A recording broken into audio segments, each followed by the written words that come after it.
thinking you'll keep me safe and sound. I keep on thinking that you'll come around, come around. I keep on hoping that you'll come and save me now. I've been falling down, hoping you'll save me. I've been falling down, hoping you'll save me now. Save me now, save me now, save me now. Hoping you'll save me now, save me now, save me now, save me now. Hoping you'll save me now.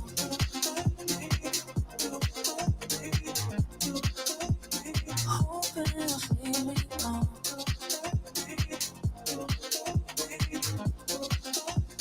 Hoping you'll save me now. Losing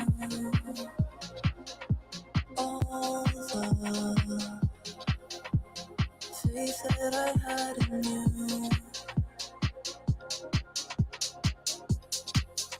Still I stay here and wait for something you never do.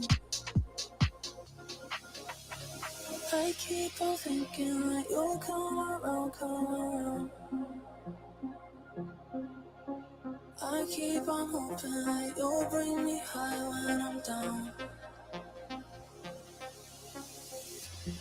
Running, falling down, hoping you'll save me.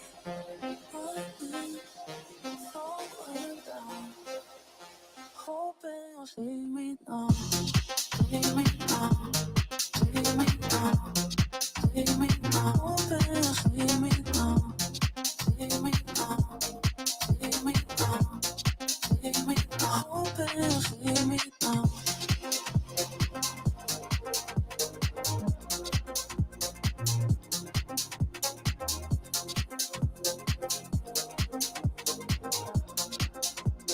Hoping you'll save me now.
distance nerding.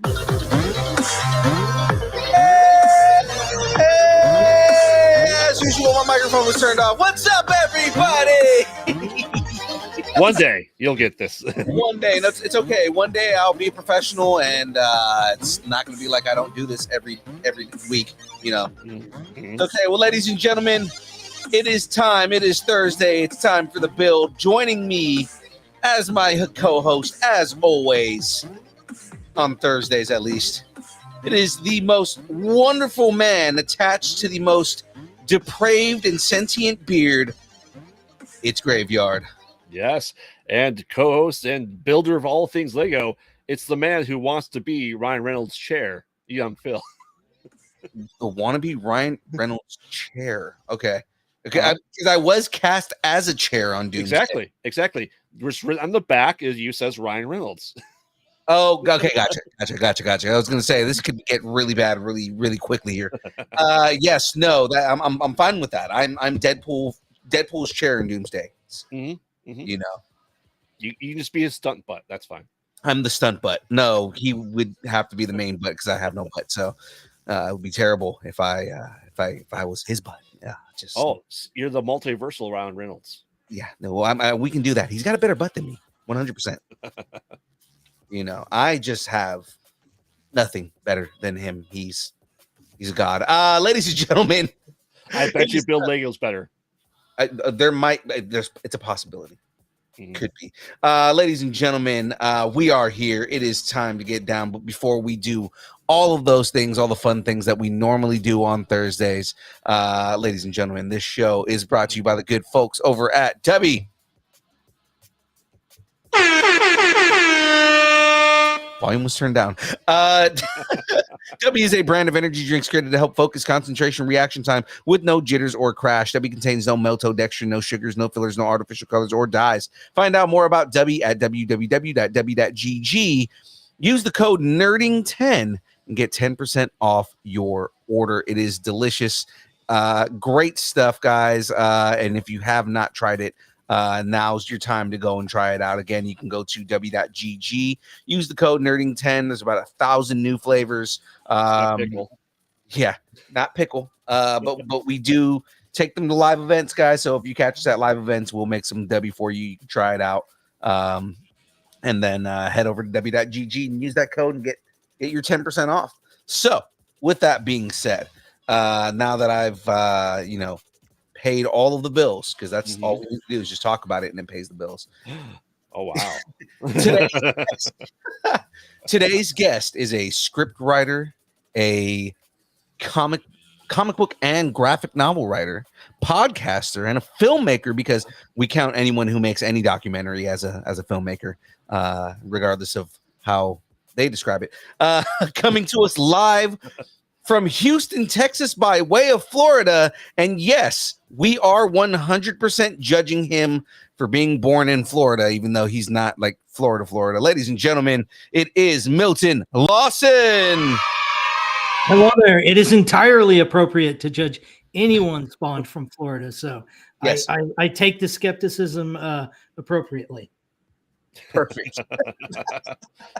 You are the OG Florida man, is what you're saying? I'm definitely in the ancient area of Florida, that's for sure. Ancient area of Florida. Thankfully, I only lived there I think for my first year and then in 9th grade. Those were the only 2 times I lived there. Interesting. So you actually did live in Florida at one point, like, where you can remember it. Yes. I feel sorry for you. Yes. I feel like even as a 1-year-old, Florida already imprinted on him. It's being kind of impressive. Like, yeah. Daddy, is that a gator? No, that is a denizen of the swamp, son. Exactly. Oh man. So let's jump right into this. Sorry, I'm trying to move a cable that's got me stuck. Uh-oh. Yeah, no. You stuck in time? I am stuck in time. So it's a cable. Oh my god. the amount of just like over the head jokes that we have on this show. So I've got some questions for you, Milton, just to kind of start us off before we kind of get into you, right? So if a movie was made based on your life, who would play you and why? Good question. I would say, boy, that's a really good one. That's the point of this question, is to mess you up. So yeah. Well, I'll answer with Richard Schiff, which is probably not someone that gets answered a lot. I'm guessing you've asked a few people this question. right. Richard Schiff. Oh my goodness! I hope I'm remembering him correctly. He was the actor who played Toby Ziegler on The West Wing. Okay. And he's kind of the character that I've aspire to be in my real life. So why not have the actor who played him play me in the fictional movie of myself? And the blockbuster movie entitled Milton Lawson Writes a Movie. Yeah, you get that sort of Charlie Kaufman folding in upon itself premise within a premise. I like it. That's awesome. the way we do it. It's Milton Lawson Writes a Movie. Mm-hmm. About Milton Lawson. Starring Milton Lawson. Oh my God. It is it's gonna be like being John Malkovich, but like, yeah, exactly. it's gonna be like so meta, it's ridiculous. Yes. Awesome. Yeah, it's Phil knows it. I know it. I always say I want someone of different ethnicity and age and gender to play me throughout my entire stages of life. I want Stallone to play 10-year-old me. Meanwhile, Chris Rock is playing 15-year-old. Yep. And if Betty White was still alive, she could play the 20-year-old me. It would be so confusing because you just go into a scene and nobody knows what's going on. It's never acknowledged. Yeah. And until you get to like the credits and it's like, I'm not going to say your actual name, but Graveyard at 10 years old. I'll find a 10-year-old version of me and morph it to look like Stallone. So like the mix. You say AI for that.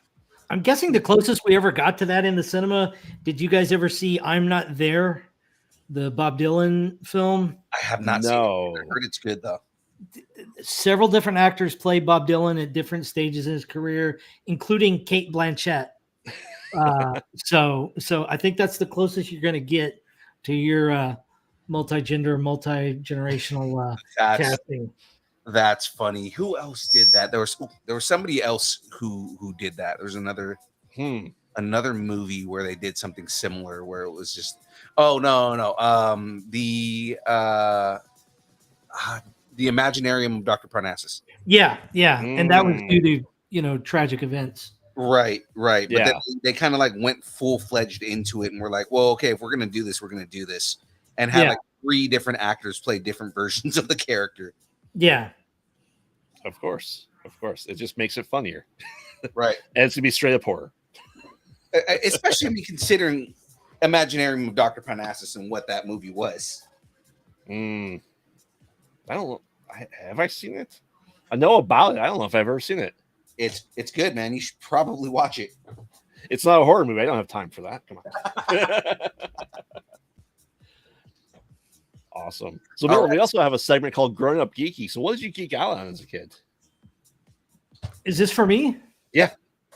So, I first geeked out on Spider-Man, I would have to say. Spider-Man and Superman both arrived in my life at age 8. Spider-Man through the old cartoon with the famous theme song. Yep. Spider-Man. Yeah. And then Superman through the Christopher Reeve films. And I really geeked out on those. And then at the same time, I geeked out on baseball. Became a huge baseball fan right around the same time. Mhm. Are you an Astros fan? Yeah, I am an Astros fan, and I do apologize to everyone for that fact. I will just caveat, there's nothing worse than shouldering the burdens of a scandal that you didn't have any part of. And Astros fans take a lot of crap. The team deserves the crap, but the fans, well, we'll see. I don't know. I'm from Chicago area, and nothing's worse than being around a Cubs fan. Now, which aspect of Cubs fans do you find difficult? Because the one time I saw a game at Wrigley, it was amazing. Nope. The fact that the fact that the fans aren't there to see a baseball game. Oh, okay. Well, drunk and throw stuff at people. No, I'm sorry. That's Phillies fans. Yeah. Yeah. Unfortunately, Wrigley Field is a place to have a party and not a place to watch a baseball game. That was sort of my experience. I'm also a Southsider, so go Sox. Southside Chicago. Yeah, of course. All the yuppies up there in Wrigley area. So if you said you're Spider-Man fan, so who is your Spider-Man? Who's like the ultimate Spider-Man then for you? Oh boy. From all of the actors that have played the role thus far, I would want to steal little bits and pieces of all of them. Okay. I love the earnestness and the integrity and the everyman aspect of Tobey Maguire. Mm-hmm. I loved the comedic timing of Andrew Garfield. Yes. But the movies he was in were just dreadful. Yep. And we can't hold that against him. But Tom Holland, he's kind of the whole package. He's definitely the best Spider-Man in terms of being in the costume because the dude is athletic as hell. Mm-hmm. He's maybe a little bit too handsome for my ideal Peter Parker. Andrew Garfield is a little more Ditko-esque there. But when I was growing up, Nicholas Hammond was Spidey for me. So there's still a little bit of Nicholas Hammond, in there as well. I guess when you get to like college age Spider-Man, maybe I'll go Nicholas Hammond. Yeah. Oh yeah. For me growing up, the Christopher was Barnes or whatever he played Greg Brady on the Brady Bunch movies that came out in the 90s. He was the voice for the Spider-Man the animated series in the 90s. And I think he had the wit and the charisma to carry it, especially for voiceover, because he actually came back as a voice of one of the Spider-Man in Into the Spider-Verse. Yes. Or in the video games as well, too. I think he nailed it because I think that's what kind of we're missing. I think Tom Holland misses the quick wit that we had as Spider-Man. He comes off more like Shia LaBeouf, anxiety ridden than quick wit. And I wonder how much of that is just his natural rhythm, or that's sort of the comedic rhythm of that generation. Yeah, to a certain degree, the sort of shy, humorous. But I mean, that's the thing about Peter, though. Like, if you read the comics, Peter is. He's not so much that he's shy, but he's a nerd. Mm-hmm. And he's like a nerdy kid who doesn't know how to talk to girls all through his 20s. But then when he puts the mask on, all of a sudden he can talk to Mary Jane like it's nothing. Yeah. Like, there's something about confidence in putting a mask on. Yeah. I think Andrew Garfield had the wit as Spider-Man. He's definitely not Peter Parker. I think Tobey Maguire was a fantastic Peter Parker. He was. Not necessarily a great Spider-Man. That's always been my take on all of that is Tobey Maguire's Peter Parker was phenomenal, but Spider-Man wasn't the greatest. Mm-hmm. And Andrew Garfield had a great Spider-Man. He had all the wit. Like my favorite line to this day is from the first Amazing Spider-Man when he's got the guy that comes out of the car with the knife and he's like, "Oh, small knives. You found my weakness." And it's like that's such a Spider-Man thing to say. And then he just whips him, and it's like it's nothing having a conversation. Like that's such a Spider-Man thing, Yeah. Yeah. I think Tom Holland's good as as Spider-Man as a whole, but he still doesn't have the full aspect, I think, of both sides. Yeah, I mean, he has a little bit of the wittiness. It's not as prevalent as, say, the Andrew Garfield's version, but he does have a lot of like a lot of the quick wit humor. Like there are things that he says that just kind of blindside you. So like when he's talking to Star-Lord, right, and Star-Lord goes, what did he say? He goes, what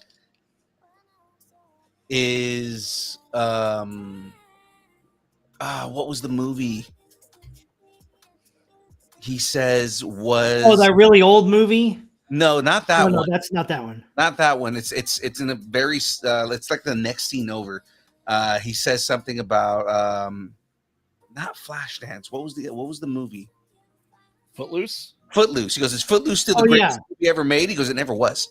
It's like just that lines like that, right? Like where he just does stuff like that, or like again, kind of what you just said, that really really old movie, Star Wars. Like, oh my God, I'm gonna kill you. Don't ever say that, right? Like, like there are things that he does where like a lot of the humor is more so because he is like the Gen Z character amongst like a bunch of like Gen X and millennial characters, like and he's like unwittingly making everybody feel old.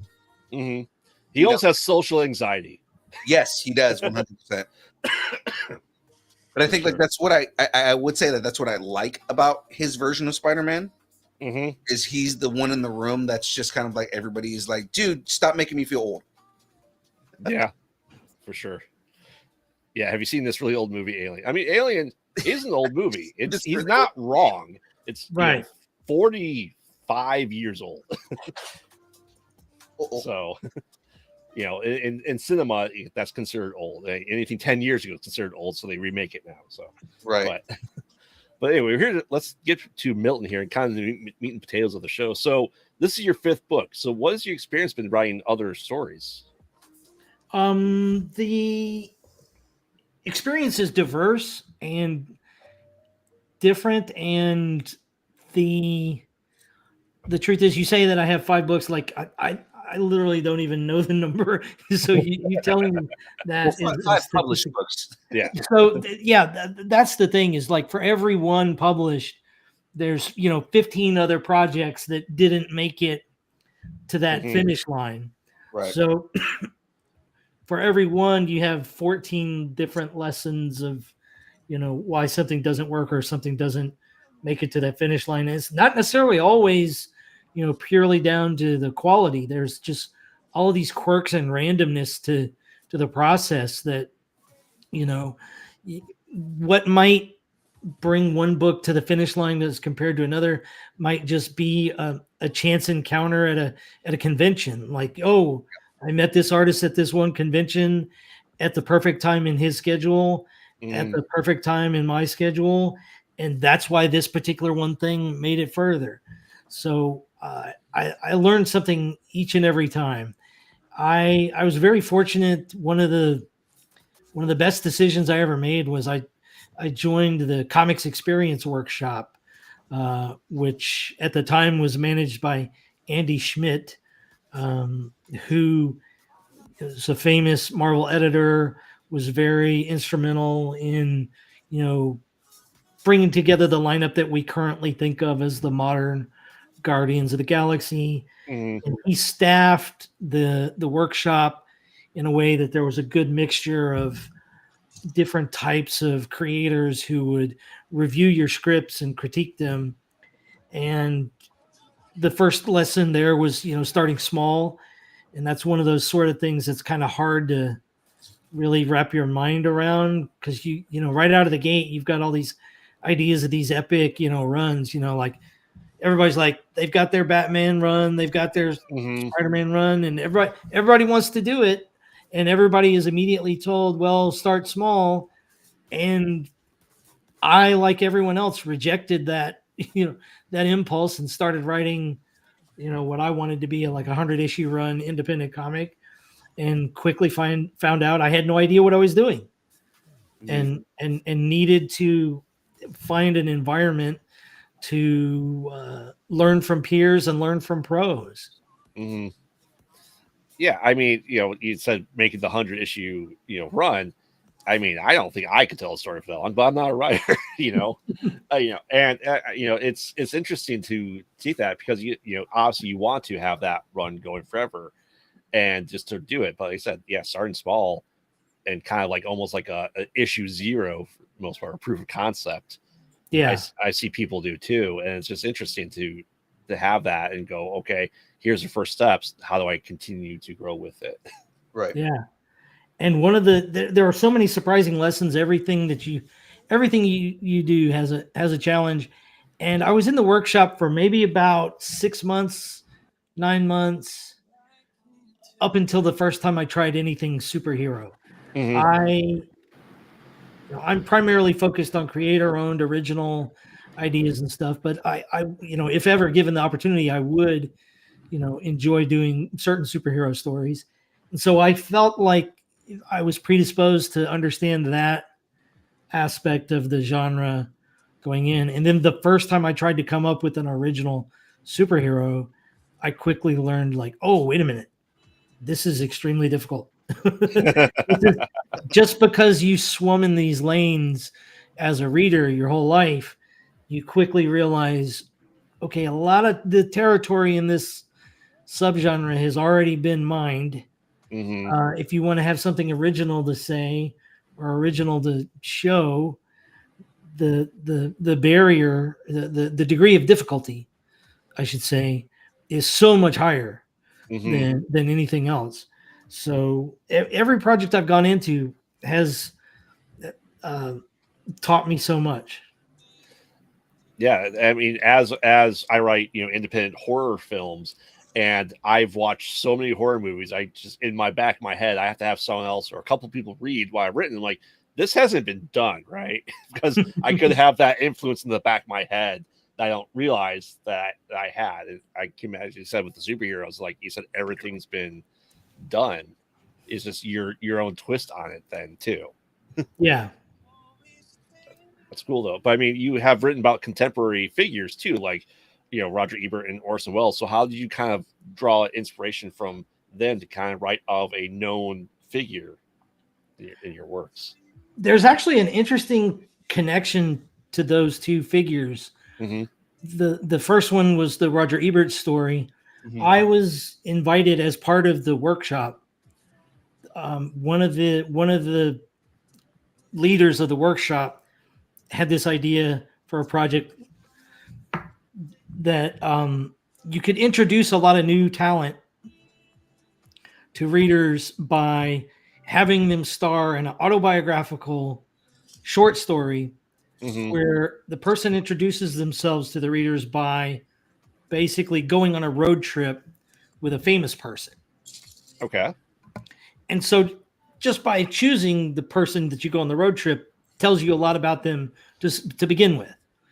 And then the execution of the story. So I went to participate in this, and my first choice was Orson Welles because I'm a huge Orson Welles fanatic. And the editor of the anthology wrote me back and said, nope. Orson's already taken. The editor himself, he was going to do Orson. Oh. He says, so you got to pick someone else. So I'm like, okay, cool. And then I wrote the Roger Ebert story.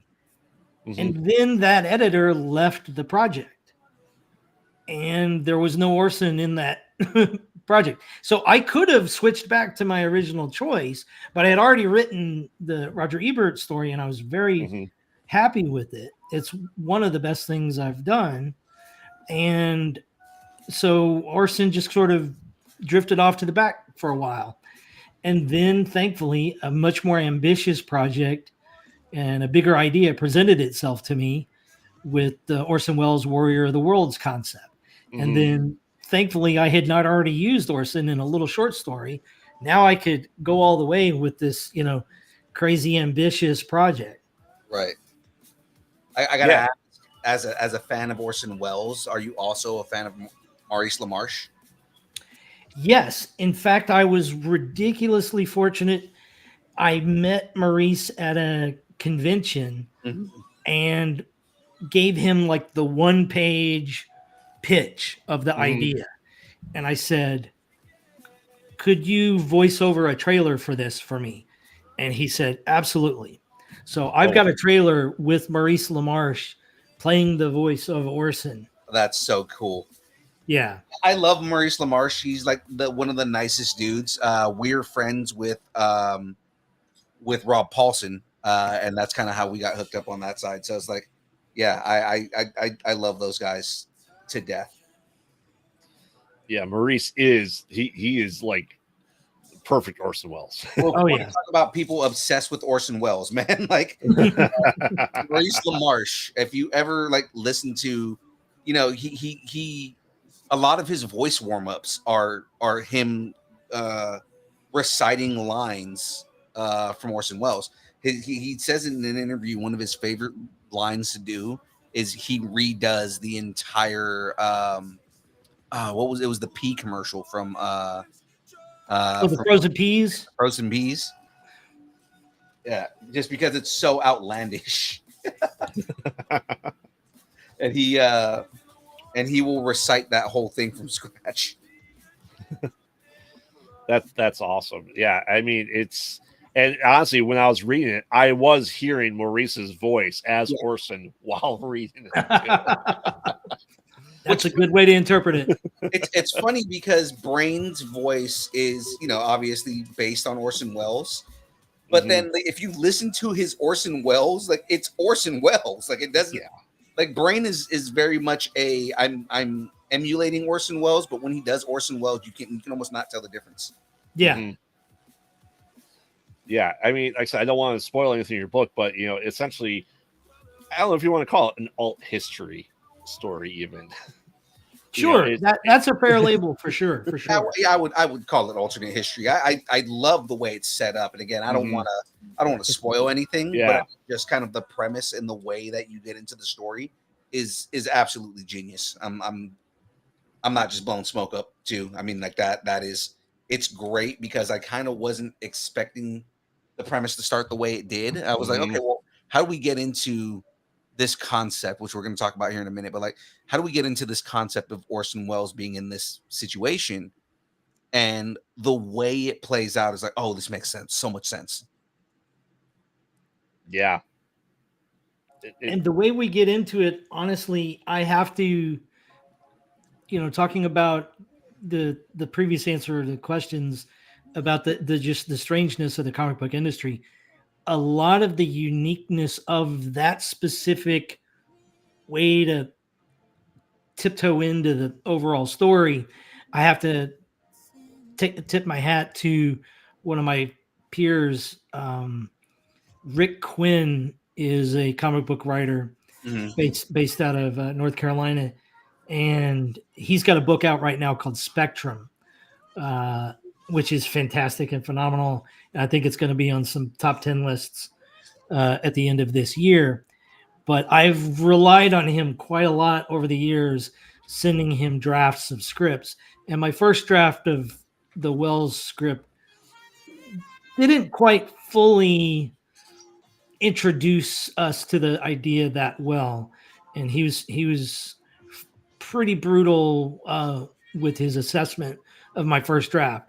And it was extremely warranted, and I'm very thankful for that. That's usually the best feedback, though. Like the best feedback is the person who can give you the harshest feedback, just mainly because that's the only way you can improve. Yeah, that is absolutely true. Oh yeah. As I was getting my master's degree, I had to write my master's thesis, and my mentor was also on the board that's supposed to approve it. And it's this, we're talking about like a probably 90-page thesis. And get it, and he's like, all right, rewrite it. What part? Yes. All of it. Yes. Yeah. The entire thing.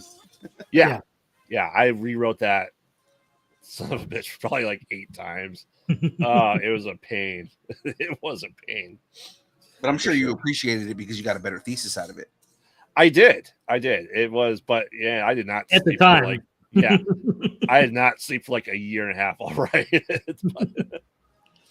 But with writing now, you've also written some screenwriting stuff. Do you find that difficult to do in Houston? Do you think kind of like the modern age has helped bring that as an easier, kind of closing the world really with the internet and everything.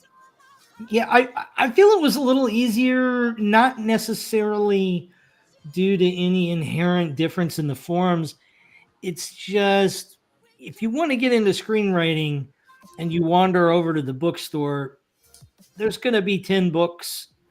If you watch the extras on most movies, there will be commentaries, and occasionally they'll have writers. And so there's just a lot of easily accessible, instructive material for that format. And with comics, you've got the double problem of, now there's a lot more stuff with the internet. At the time when I started, there was a little bit of stuff, not quite as much as there is now. But there's also, the comic script format is almost the opposite of the Hollywood script format. For the longest time, certain studios in Hollywood, if you were just, a quarter inch different of the margin of what they preferred, they wouldn't even read the script. Right. Whereas with comics, everybody does it differently. Everybody does it however the heck they want. So there's a certain freedom there, but there's also a certain amount of, well, how am I supposed to do it?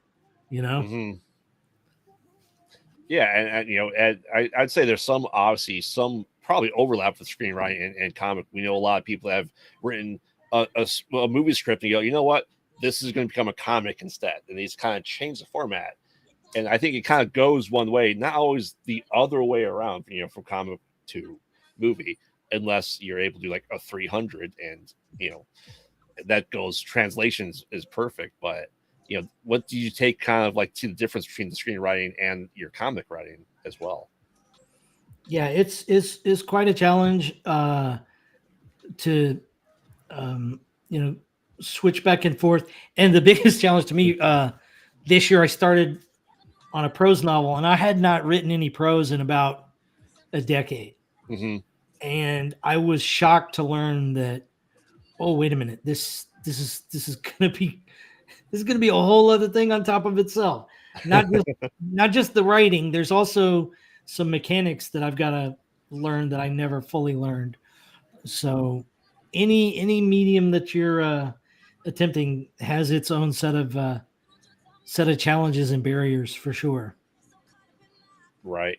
Do you ever have kind of like when you're writing a comic, do you have that kind of like inkling in the back of your head? Like, if I write it this way, it'll be easier to translate into another medium, like a TV show or a movie or even animated comic?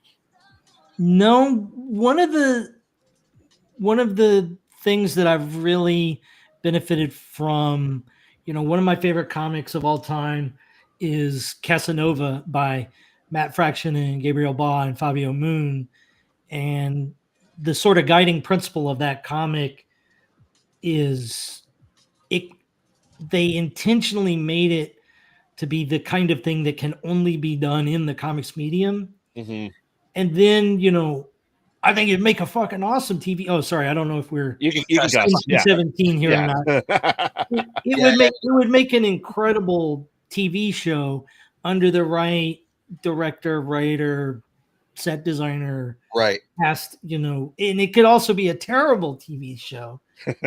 But I mean, especially with like the new creatives that we have in this generation, and kind of the limitations of filmmaking have kind of like they've gone away in a way, because there's so much more you can do in filmmaking than and for less money than you were able to do, say in the 80s, or with, you were out there with the Super 8 trying to film a movie, like now there's so much you can do digitally, and it's getting like better and cheaper every day.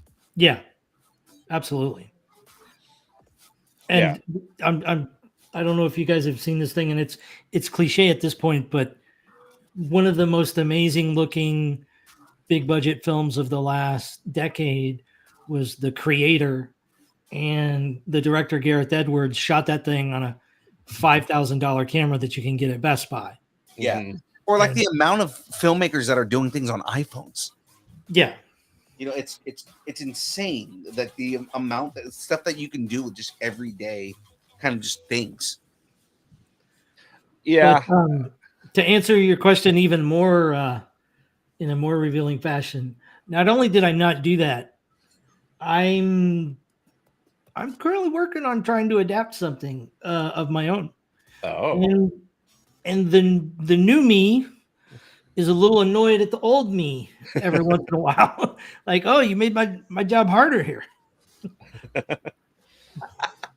yeah. I mean, I can definitely see, you know, the Orson Welles book being, like I said, Phil hears me say a lot, but almost a Castlevania style animated Netflix show Oh, that would be cool. with Maurice, of course, Orson Welles. Maurice, because the man is Orson Welles reincarnated. I'm sorry, it's you know, even though there's like a brief period of time where they lived together at the same time, but I mean, like that man could be Orson Welles. You know, the thing is when you say you're trying to adapt one of your own properties, the one I have one that comes to mind that you know is kind of a sci-fi little bit thingy going on there. Is it a detective story? Let me ask you that. I love that particular property, and last year I started fiddling with some experiments on doing a short film of Thompson Heller Detective Interstellar. Okay, so he caught my drift there. Yeah. Thompson Heller looks like it's built for something like that. It has a lot of potential in that area, and I sort of have a path to filmmaking that might result in a film for that in a couple of years down the road. Nice. I'm working towards a short film adaptation, actually, of my Roger Ebert comic to be done in around a year, 18 months from now. Okay. And after that, if all goes well, then something a little more ambitious like Thompson Heller might be a little more realistic. You got some pretty shining reviews for the Roger Ebert book. I was very fortunate there. The reviews that I got were really stellar, and I let me tell you, the best review I ever got was actually nonverbal. One of the best stories I ever had at a convention. It was at Heroes Con. I think it was like 2018 or something like that. Okay. And I left my table for a couple of hours to go do some panel or something, and one of my friends manned the table for me. And then the next day, I'm sitting there, watching people go by, trying to get people's attention. I'm at the very end of an aisle, and I look out of the peripheral vision all the way down the other side of the aisle.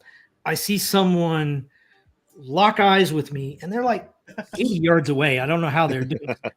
And they're holding a copy of Roger Ebert and me above their head and walking towards me with purpose. And they're coming closer and closer. And at first, I didn't know what they were holding. They were that far away. And then as they got closer, I recognized, oh, wait a minute, that's my comic. And then I looked at the person. I didn't recognize them at all. And and then we find out it's Gene Siskel.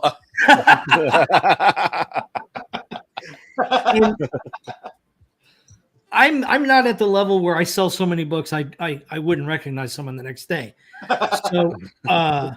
So this person is holding my book, and I have no idea why or how they got a copy of the book. And so it turned out that they had bought the book while I was gone at that panel the day before. Okay. And they went home and read it and loved it so much they had to come back and get me to sign it and just tell me how much they loved it. And just that experience of someone, taking the extra effort, coming back the next day, being so glowing and everything. I mean, that filled my tank with creative energy for, 3 years right there. Yeah, because that's pure validation for somebody to come back like that. It's like, dude, your work inspired me enough to have to come back and get an autograph or have to have a conversation. Like that is 100% validation that you did something that made an impact on someone. Yeah. So that was a great experience. So anyone that's out there who's, thinking of creating something or on the fence about it, I can't recommend it highly enough. You make the thing, do the thing, and it will resonate with someone. You will find that person. Yeah, that's awesome though. I mean, you said it has to be a great feeling. I've only done 2 cons.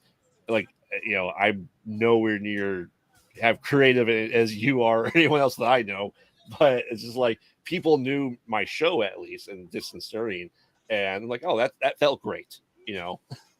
Just makes me feel good because I'm like, people in Chicago know what we're doing. Oh, I mean, I wear this hat on everything. Yeah. So, but no, I spread the word of all friends and family of everything we do. So, for sure.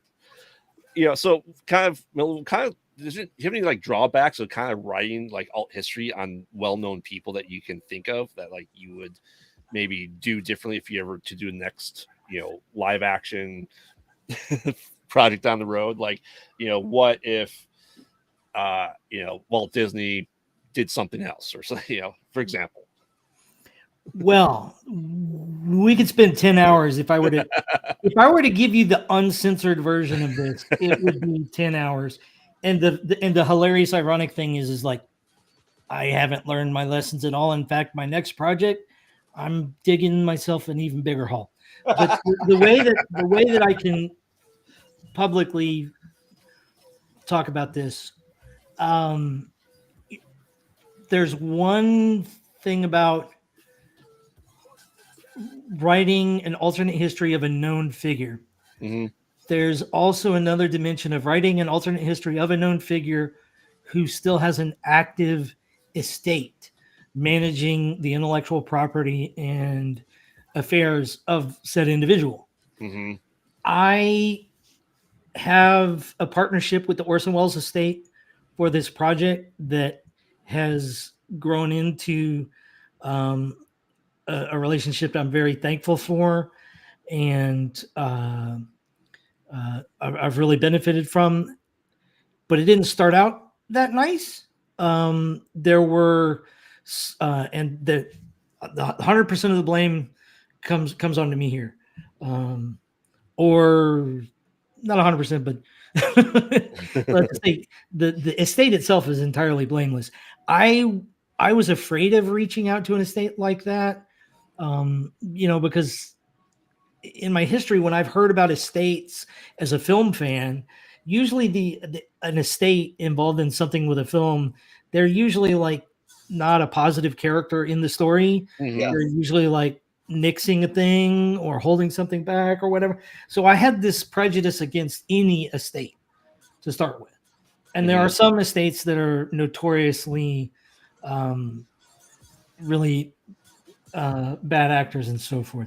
Yeah. But the Orson Welles estate has been a huge benefit to me, and they've been totally hands off on the creative side of the book. They never once objected to anything. And there's a couple of things in the book that I would think a overly sensitive estate would maybe want to say, hey, we're not too big of a fan of that. But they didn't blink at anything. I think part of it's also just the entire premise is from the get-go is an act of fiction. So I think that they understand, like, you're taking something that he actually did, but saying that it wasn't a prank, that it was true, and what is the, like, kind of what is the repercussions of if this were a true event and not something that was just a prank by Orson Welles. Right. Mm-hmm. So instead of learning my lesson here, my next project risks poking not one relatively prestigious, but let's face it, Welles is not top line news every day. So let's say in the pantheon of estates, let's just rank them in the middle of like whatever. I'm on my next project. I'm gonna risk poking like 7 estates. So I may be phoning into you guys next time from a jail cell Jail? somewhere, and instead of raising funds for a Kickstarter crowdfund, I might be raising legal assistance, and get you to wear free Milton T-shirts or whatever. But that's a couple of years down the road. 7, huh? I just imagine Dr. Seuss right off the bat. Because it's like, okay, who's got all the controversy right now?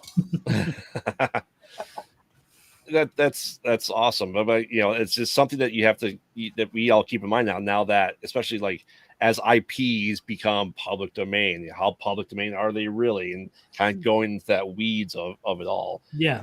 Especially of last year with Mickey Mouse and all the horror things that came out of it. I just envision, like the day it became public domain, we have the first trailer for a horror movie in a video game based off of Mickey Mouse. Which they were working on forever if they had it out the day it became public domain. Correct. Yeah. And I've got an interesting needle that I thread throughout the Orson Welles book. There are many real life colleagues or just figures in the film industry who either get name checked or mentioned or are actually appear in the book. And some of them appear as themselves, named as they're named. Mm-hmm. Others, we fictionalize them somewhat. Others, we, create composite characters. Others, we play a little poker game of like, okay, you're going to know who this is, but I'm not going to say their name, kind of thing. So this book sort of goes through all of the different permutations of that sort of game. Right. It's funny. My wife is a writer, and she's writing a story right now. Again, not giving anything away, but she's writing a story right now where the main character is a celebrity. She doesn't name him outright or anything like that, but it's one of those things where the more you read it, the more you realize who it is. It's more so if you know this person, this particular celebrity. I'll just say it takes place in the 60s, so it is an older actor. Oh, so it's not me? Okay. Damn. No. So how many books do you have planned for the Orson Welles series then? So right now, the basic plan is there was a little bit of a hiccup in how it was going to originally be released. It was originally going to be released in issues and then collected in a trade, but we're just going straight to the trade. I noticed that. I noticed we went right to the trade on this. Yeah, the trade is 240 pages, so the equivalent of about 10 issues worth of content. Some of the chapters are a little bigger than others, and so forth. If we see enough demand out there, there's potential for maybe a few spin-off type things. But the graphic novel is a comprehensive story that basically goes from the moment of the War of the Worlds broadcast all the way up until Orson Welles' death. So it pretty much covers his whole life. There's room in there to add some more things if we're phenomenally successful. But you're going to get the full comprehensive story that I set out to tell in one big fat edition. Yeah, and I kind of picked up on that just because it does take place or like the beginning of it, the catalyst for everything is him passing and a secret shadow organization basically saying the director has passed away. I'm like, I need to know more. There's so much more to this. Yeah. I said I love alt history.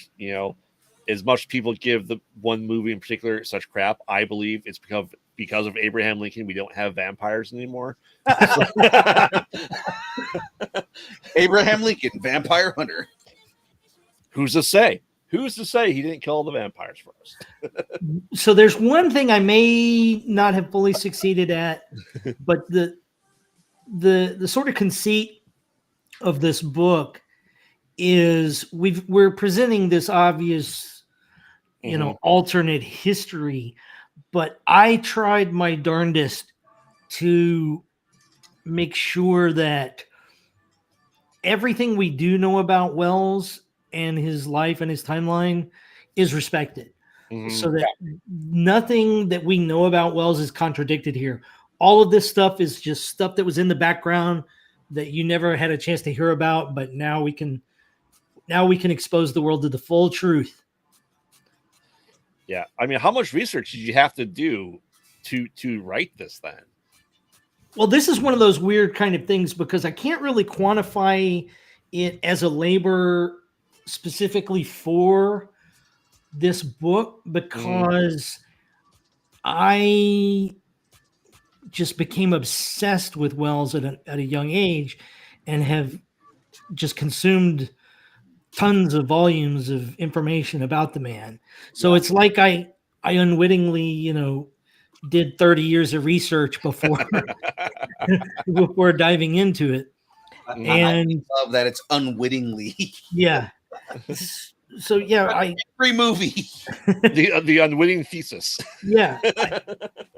I was a film fan from a very young age, but usually when you're young and getting into film, or at least I was mainly focused on films of my generation, for my generation. And it wasn't until I got into my 20s that I started really looking back into the catalog and going to re-release screenings of older films and so forth. And I went to a screening of Citizen Kane and it completely changed my life. I walked into the theater one person and I walked out a completely different person. And I became obsessed with Wells and started researching him. And at that time period, the interesting thing was, even though he had died, there were still several unfinished films of his. So he was this person that I was researching and learning about, but still had new releases, potentially coming. And, his last film didn't even come out until 2019 or 2020. Yeah. I kind of love that you made that a character in the book too. Like that is very much a character in the book. And I enjoy that kind of writing where it's not just, here are the characters that tell the story. There's also the elements that are kind of like, well, this wouldn't exist if this thing wasn't there. And the fact that he has so many unfinished films and that becomes like a research point is like, I love that about this. Yeah. I didn't do any research. I had already done it. I mean, I would think you'd have a writing kind of like a working timeline to make sure you said you're authentic to the dates and times of everything else like that. So you'd kind of did you have that diagrammed out while writing this process to make sure kind of things lined up for yourself, or how did that process work for you then? Integration. There was an aborted version of the project that the first way I was going to do the project was I was going to have each chapter be done by a different artist. And I wanted the style of each chapter to evoke something from Wells's film career or his stage career or his radio career, just something from his career. And so I had always had that as sort of an organizing principle of the story. Like, okay, this is going to be inspired by this is going to be inspired by this.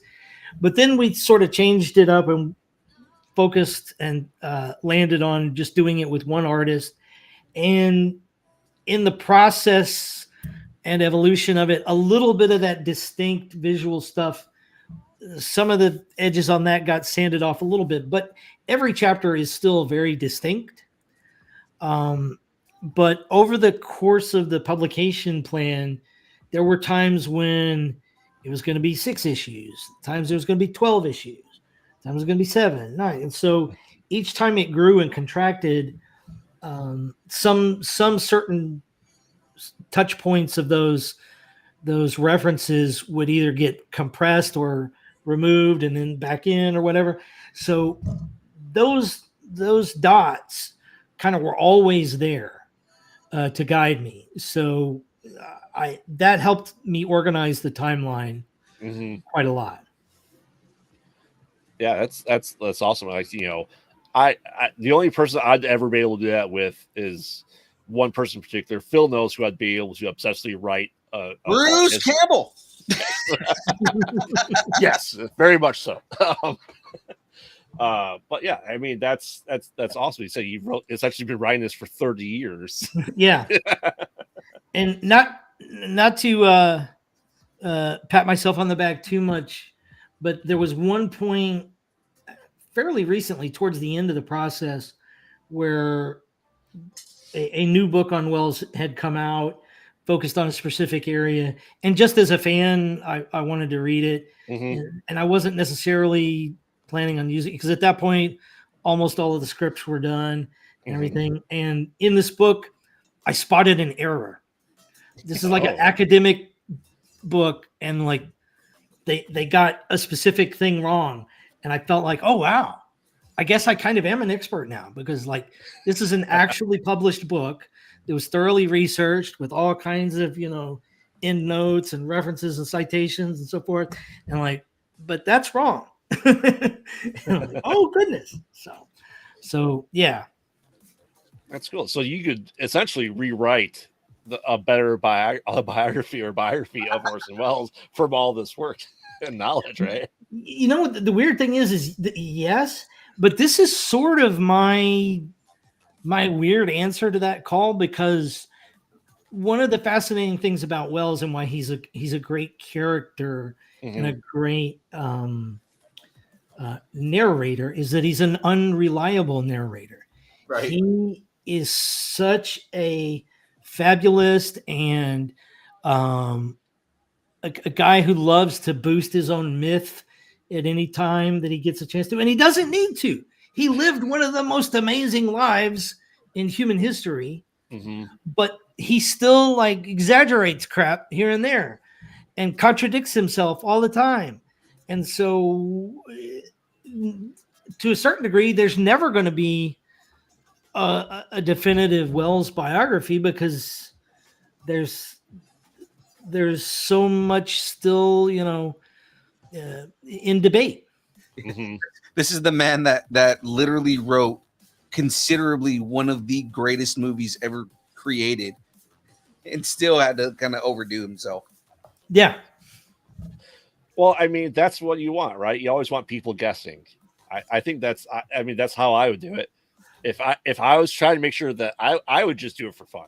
I really would just throw, especially in today's age, it's so easy to throw false information about yourself that there's ever a graveyard movie, people would have to go, that really happened or not? And I think that I find that hilarious. The question is, though, was one of your chapters ever going to be in the style of Transformers? I will assert, under advice of counsel, my Fifth Amendment privilege to defer that question until compelled under court order. I will say this. One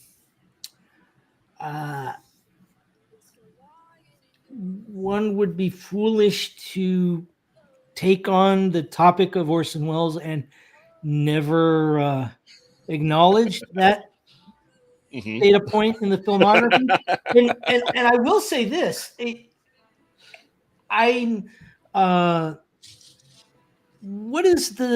Did you guys ever see the film? I think it's called Free Enterprise, about a bunch of Star Trek nerds who grow up. No. I mean, I've seen Fanboys, which is about a bunch of Star Wars nerds who grow up. It's very similar to that, but it starred the guy from Will and Grace, Okay. and it's a core of like 3 or 4 nerd friends, and they kind of are nerd archetypes. There's Mhm. like the tough Dungeons and Dragon nerd guy. There's the nerd guy who passes for a non-nerd among the social Mhm. structures. Oh, it's Then me. there's the cliche nerd guy. And I guess sometimes I fall into the cliche. And then when the cliche guy grows up, he's kind of more a little bit of a film snob. Okay. And I'm I'm a little bit of both. I have a little bit of film snobbery in me, but I also love popcorn flicks. So every year when I do like my top 15 of the year, Mhm. there'll be some critical darlings, there'll be some foreign films, and there'll be some Marvel films and action films. So I'm not a total a-hole about this kind of stuff, but there is a part of me that gets a little annoyed by the frequency with which Transformers is the very first thing everyone associates with Orson Welles within a certain demographic. Uh-huh. And so I do find that amusing sometimes. I mean, he that probably was my first introduction to Orson Welles as a kid. Let's face it. Probably yours too, Phil. I don't. I think Citizen Kane actually is my first. Oh wow. Yeah. Very. For me, I'm pretty sure it would have been the Paul Masson wine commercials. And also just that he was omnipresent on talk shows. He was just Mhm. a guest. And I I just knew him as like some famous guy. I also think I knew caricatures of Orson Welles before I knew Orson Welles. Hmm. Right. So when I say I knew caricatures, I mean like I'm pretty sure I knew Orson Welles in Animaniacs before I knew Orson Welles as an actual person. Ooh. Yeah. Yeah. Because Animaniacs is really good about taking Hollywood figures and making caricatures out of them. Mhm. Yeah, I was the same way with like the classic Looney Tunes or classic Warner Brothers stuff. Peter Lorre, Yes. that actor, and they aped his style so much. I just thought he was a cartoon character. And then I see the movie, I'm like, it's a real guy. Mhm. Same thing with why am I forgetting his name? Bill Clinton. No. Hey lady. Oh, Jerry Lewis. Jerry Lewis. Jerry Lewis Yeah. is another guy that like I knew as a caricature before I knew as an actual actor. Yeah. Yeah. I think that goes though, that you're able to see these characters because, like I said, as people become so ingrained to the pop culture, you see this with horror too. Like zombies eat brains.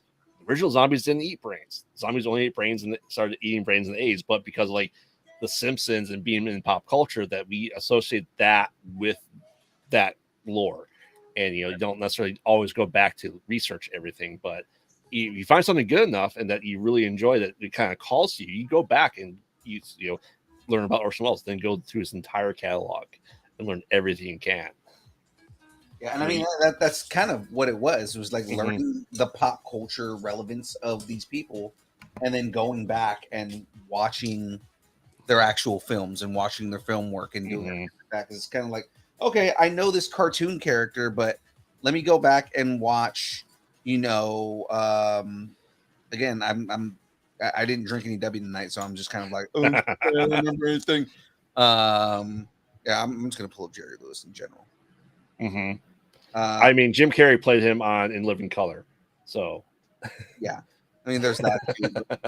But, there's one movie that I Nutty Professor. It wasn't actually Nutty Professor. Flubber. No, it wasn't Flubber either.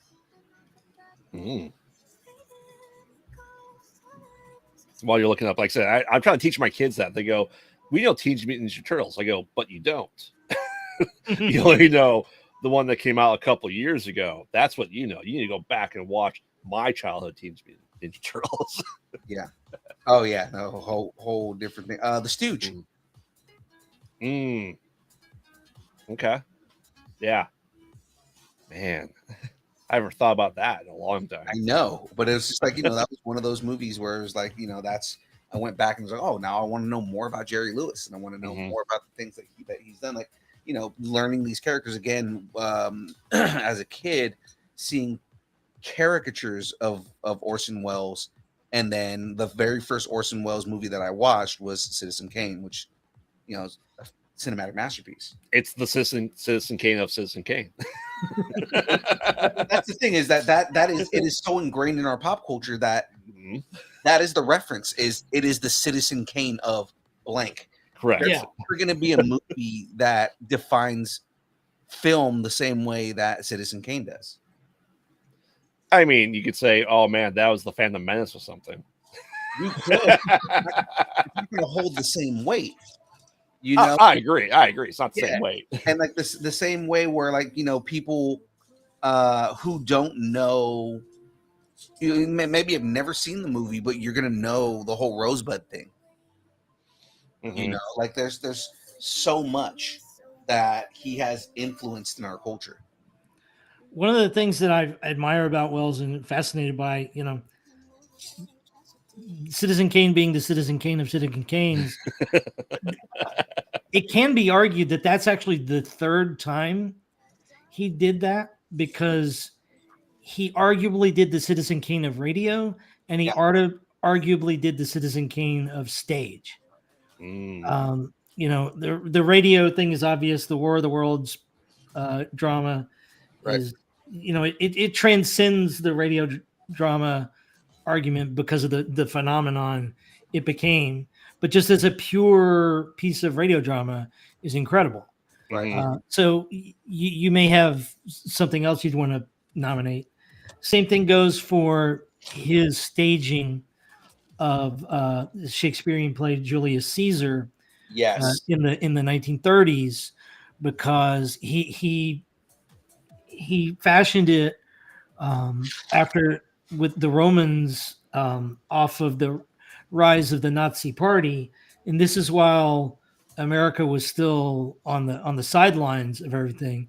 And the reports of the critical assessment of, and the reports of the audiences that got to see those performances were that it was beyond riveting. It wasn't just, an incredible performance. The masterful staging of the costumes and the stark German impressionistic lighting and everything, that just the people that were there were just mesmerized. Yeah. And so, a lot of people late in his career in Hollywood mocked him, but which is a shame, because he was clearly one of the most accomplished artists of the 20th century. Yeah, I mean, to be able to do theater, radio and film is just, that's a triple hat. Right. So that's awesome. So, Phil went away apparently because he clicked something on his phone. I'm still here. So kind of, what's been kind of your journey through this, and what's kind of the reception been to Orson Welles' story so far then? So it's been quite a journey. And one of the folks who's participated is the gentleman who wrote the foreword to the graphic novel edition is Ray Kelly, and he's the administrator, owner, editor, everything of the leading Orson Welles website on the internet called WellsNet. And the most recent story he posted about it called it Wellesian. Okay. And I took that as a compliment, but I would not wish a Wellesian project on my worst enemy. There's so many ups and downs in this project. It's pretty staggering. The first iteration of the project, we took it to Kickstarter, and I was overly ambitious. Instead of going one issue at a time, I tried to fund the entire thing.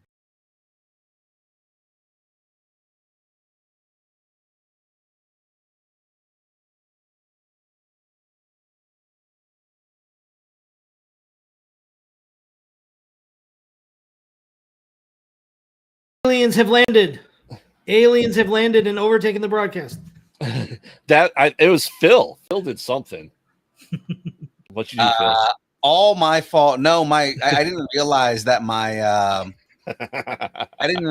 laptop was unplugged the entire time here. So my laptop died in the middle of this conversation.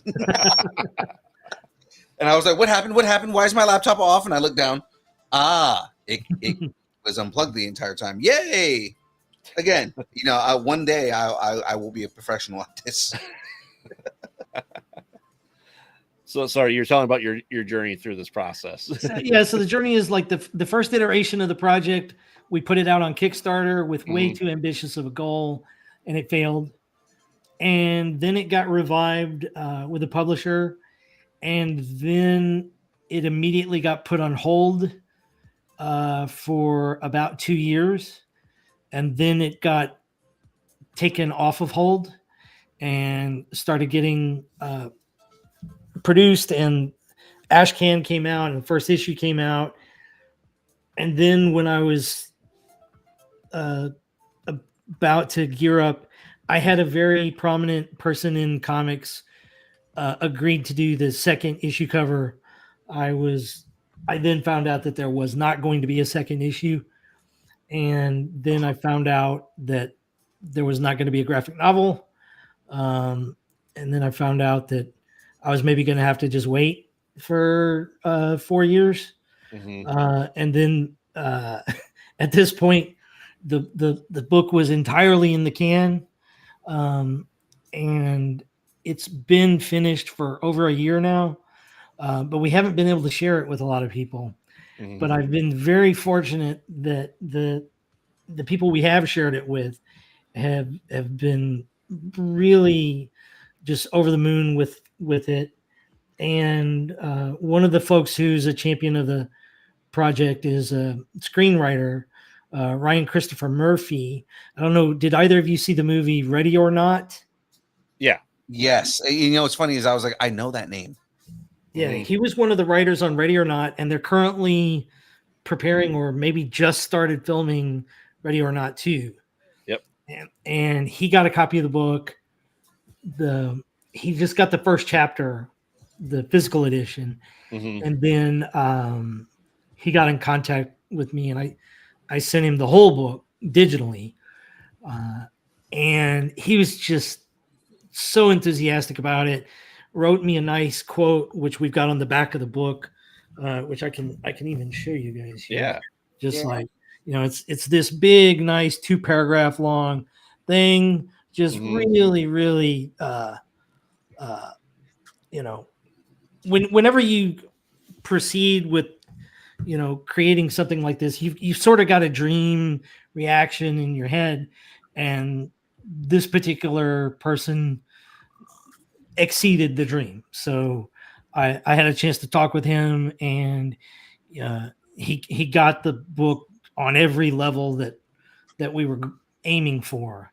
So that was a spectacular thing, and just so many other people have been positive. And one thing that's been surprising to me, in all candor, I sort of intended this. I thought it was going to be just a narrow niche appeal kind of thing. And I thought, I'll do this and I'll do it well. This is something I love, and I love this story. But ultimately, as far as like selling a lot of copies or influencing my career anyway, I really don't expect anything from it. And I thought best case scenario, maybe someone of prominence within the industry might happen upon it and might like it and might be able to recommend me something down the road. That was like my dream version of this. And it's already, the book isn't even fully out yet. It's already exceeded that. And one other thing that's been fascinating is I kind of felt it was going to be Gen X boomer friendly, but not necessarily millennial or Gen Z friendly. And what I'm finding is when I'm at conventions and a really young person comes to my table and they ask me about the book, the first question I ask them is, do they know who Orson Welles is? Mm-hmm. Or do they know anything about the War of the Worlds broadcast? And a lot of kids say no to both of those. And as you can see right behind me, I've got this visual aid. I've got this little board with a lot of printouts of news headlines from the next day after the broadcast. And when I tell these kids the story, their eyes light up and they're just so blown away by the fact that this happened. You're like, someone did this? Like, yeah, it happened. Oh yeah. and they want to know more. And a lot of times at shows, I sell more to the kids than I do to, Gen Xers. And I never would have predicted that. Never in a million years. Well, I think it helps. Like I said, I feel like alt history is kind of like in a big surge right now that everyone wants that revisionist, that we want to rewrite history, and in 40 years we're going to want to probably do that again and stuff like that. And it's just I think that's part of the appeal to it too. I'm thinking, like, do my kids know Orson Welles? Like, they probably only know the caricatures. They know him from The Simpsons and they know him from Futurama, but outside of that, they don't know. I think I just looked up to that. I think they're Gen Alpha, I believe. Well, yeah. And but it's just trying to lead them to that path of doing research, find something you like, and kind of learn about it. Just whatever piques your interest, and go from there. Yeah.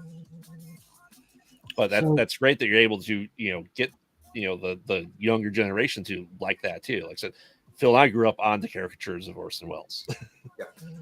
But we learned about him as we grew and are able to really appreciate this version of him and the history of it all too. Yeah, because like when we were younger, creators were, these were people who grew up on these people as things they love. So they created caricatures of them, and that passed it on to our generation. Because now I'm just, again, I was talking about it earlier, I want to know more about this person that they're making fun of, and I think that there's a level of that still to this day. Of we elevate the people that we grew up loving, and there are sections of our generation that we grew up loving Orson Welles and everything like that, so we're trying to pass that on to later generations. And I'm sure people who love film, especially kids who are like into film, if they're raised right, they they learn Orson Welles. What are you saying about my kids? We know your kids aren't raised right, Graveyard. Come on, that's really fair. You're their dad. My son, like, every day, he's like, "Did you know the voice of this was this person?" Yes. IMDb. We didn't grow up with it. We just embrace it. Oh man! I didn't. Tell me more. Oh, I wouldn't be able to do the show if I said that. You'd be talking to me still. That's awesome. I'm glad that this is growing, and people you're introducing the current generation to Orson Welles for everyone. I hope so. I really hope that the best case scenario for an interaction would be years down the road, someone saying, "Oh, hey, because of that book, I went and I watched The Third Man, or I watched Citizen Kane." That to me would be a huge compliment. Yeah. For sure. So if this was to say get optioned for something, how do you see the Orson Welles comic being presented? Do you see it as a live action or a series or animated? Boy, how can I answer this at this precise moment in time? I will say I feel that there is potential for this to exist in multiple media, Hmm. and I can say we're currently actively developing an adaptation. I can't really go into much detail beyond that. Yeah. Let's Yeah. go. But And it's our thing. We get it. Mhm. I will say that that has been a staggering, unexpected experience as well. I'll just say, you know, I've just done some very initial steps in that process, and have talked with some people who've read the book, who span every sort of demographic concept you can out there, Yeah. and from varying perspectives get some sort of connection with the material, and that's just been beyond thrilling. Mhm. And I think it's a malleable, and like in one specific medium it could be done one way and in another way. Yeah. Nice. I get that. I'm just waiting for the Orson Welles first person shooter video game. I mean, we've only gotten the first the first chapter, but I mean, like, based on the cover, I'm just like, oh, there's going to be a first person shooter. It's going to happen. Exactly. And before we get into these, wrap up questions here, Nico has a very good question. Is Milton, what's your favorite Orson Welles film? I hate to be cliche here, but my favorite film is Citizen Kane, and not just because of its its importance in my evolution as a film fan. Mm-hmm. It is the thing that launched me into obsession with Welles, but it's just an incredible film. Yeah. And in addition to everything else that it is, it's also darn funny. And the last time there was a divisible by 5 anniversary, I think it was like 85th or 75th, or I don't know the math. The last time there was one in a theater, I saw it with an audience. Presumably, many or most had already seen it at least one time, and there are a lot of great humor moments. It was great to, a lot of times if you go into something with some sort of reputation of this is the greatest in the history of a medium, you have a certain expectation that, like, oh gosh, am I going to go see another Holocaust film or another war film? What is this going to be? And it's a darn entertaining film. So I think the more interesting question is, what is my second favorite Orson Welles film? And I go back and forth on that. If you say anything associated with Welles counts, then The Third Man would be my second choice, but he didn't direct that. So if you limit it to films he directed, I think his Shakespearean opus Chimes at Midnight, where he combined multiple different Shakespearean plays to focus on the character of Falstaff. That was kind of where his career was always going, and it's an important contribution to just all of Shakespearean drama. Yeah. And just as a director, I don't know if you ever saw Game of Thrones Battle of the Bastards, but a lot of Battle of the Bastards ripped off Orson Welles. Orson Welles achieved the gritty medieval battle action badass that like $100 million HBO show did, 50 years ago. Yeah, that's definitely impressive. And the chat wants, he's like, Lucas. I guess George Lucas wanted Orson to be Vader's voice originally. Yeah. That would have been wow. It's crazy because originally he wanted Orson Welles. Orson was in. I'm trying to remember. He was filming something else, and he found James Earl Jones off Broadway, and it was just like, his voice is powerful. Yeah, that's Darth Vader. And like, if Welles would have like his schedule would have been more open, we would be having Welles as Vader right now. Interesting. We would have had Maurice probably do Vader voice for then after. Orson's dead. Because who better if Orson Welles plays Darth Vader, who better to take up that character than Maurice LaMarche? There you go. Alt history Orson Welles as Vader. Awesome. So Phil, I believe you have some hard questions to ask Milton here. Oh, absolutely, Milton. I have the hardest questions you're ever going to be asked Okay. in your life. Are you ready for this? No, but I'm going to take it anyway. All right. Be unprepared. What is your favorite kind of taco? Oh boy, anything culinary asking me is like is a waste because I have the most bland palate. Like so beef and Mexican cheese, and like this is how bad I am. Like I don't even like anything else. Like I don't want any tomatoes or cilantro or anything else. Just beef and cheese and a taco. It's okay. I'm not good. And I'm the same way. I'm good. I'm good. Like I am Hispanic and I have the same problem. So again, this one we left over, but this is a good question to ask. What is the worst horror movie franchise ever? Fast and the Furious. Can I go there? Yes. No, that is acceptable. We accept that. That is a terrible, terrible, terrible horror franchise. Nobody even dies in those movies.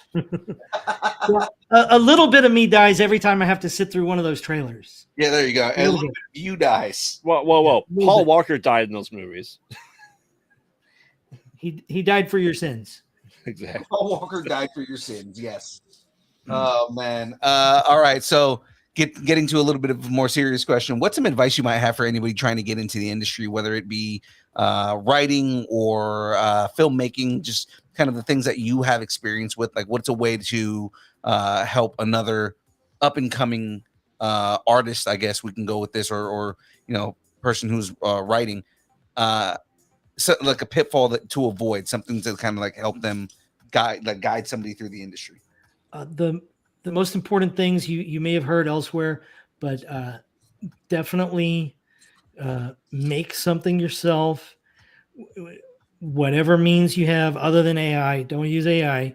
Anything that is at your disposal to make it. If you want to do film it on a phone. If you want to write comics, prepare to pay an artist. Take an extra job or sacrifice somewhere else on your budget, and start with maybe a 6 to 8 page short and get that completed, and do that as quickly as you possibly can. I don't mean in terms of like speeding through it, but if it takes you a year to accomplish that, you will learn more doing that than writing 10 different, imaginary Spider-Man #1s or 10 different Wolverines.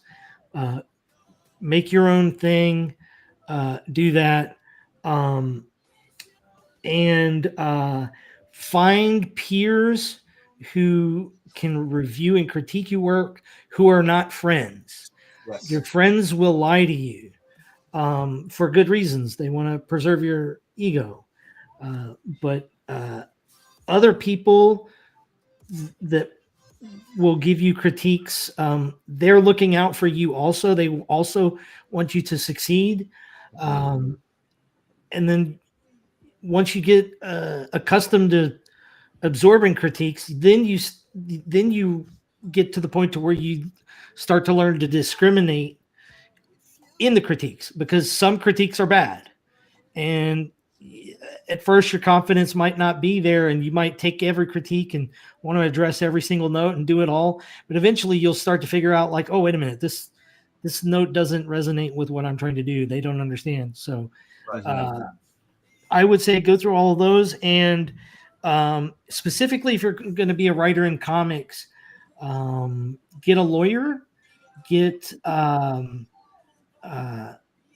when you're working with an artist, give explicit deadlines, and if an artist cannot meet the deadlines, move on as quickly as you can, because some artists will give you elaborate, very justifiable reasons why the deadline isn't hit, but readers want to read stories, and a story can only exist if it's being produced. Right. And a lot of times you fall in love with the idea of like, oh wow, my words are going to look really well with this particular artist style. But if that particular artist can only do 2 pages in 6 months, you just got to move on. That makes sense. Yeah. Absolutely. Yeah. 100% makes sense. So who would win in a fight? It's gonna be probably a pretty easy one here. Who would win in a fight? Buck Rogers or Orson Welles?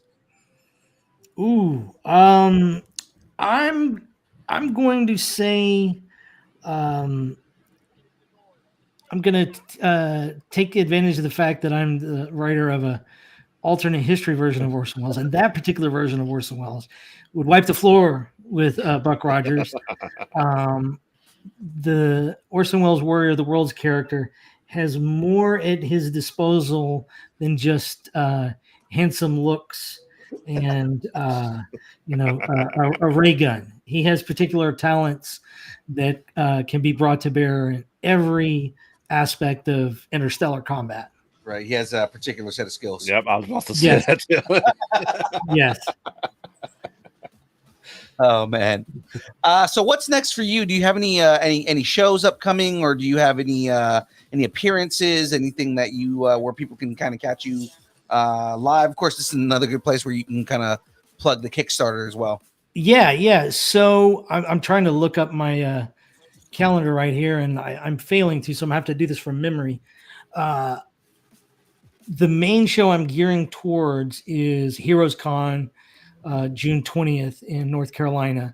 Okay. I will have, knock on wood, unless the port agents seize all of the books, I will be debuting the graphic novel of Orson Welles' Warrior of the Worlds there. And also a special ash can preview of a project that I don't want to talk about publicly yet, because it's the one that's going to get me sued by 7 different legal entities.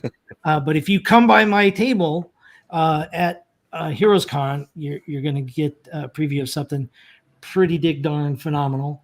Yeah, he's like, I'm not putting it on the internet yet. Yeah. yeah, exactly.